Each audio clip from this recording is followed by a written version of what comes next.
In the parable of the Pharisee and the tax collector, found in Luke 18:9-14, Jesus tells a story that cuts straight to the heart of what it means to be truly righteous in God's eyes. Two men went to the temple to pray, but their hearts were worlds apart. The first was a Pharisee, a man of great religious standing. He stood tall and proud, lifting his eyes to heaven as he prayed, thanking God that he was not like the rest, greedy, dishonest, or immoral.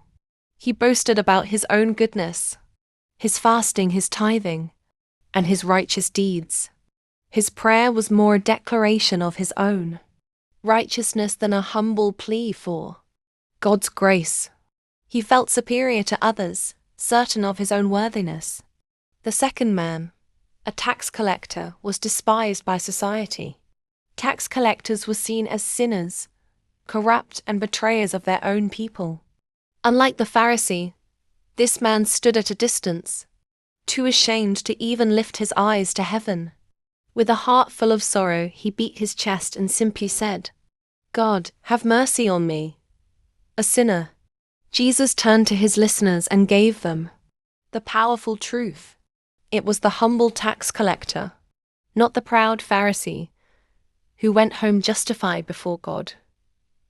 He reminded them, "For all those who exalt themselves will be humbled, and those who humble themselves will be exalted."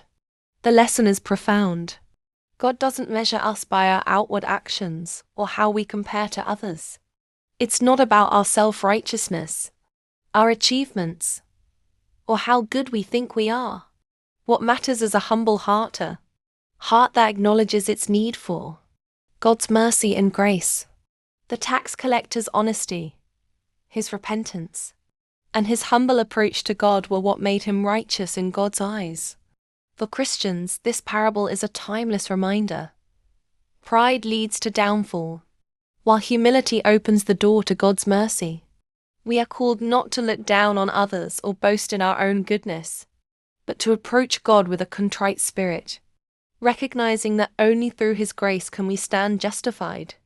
It's a call to humbly acknowledge our flaws, seek forgiveness, and trust in God's mercy rather than in our own self-righteousness.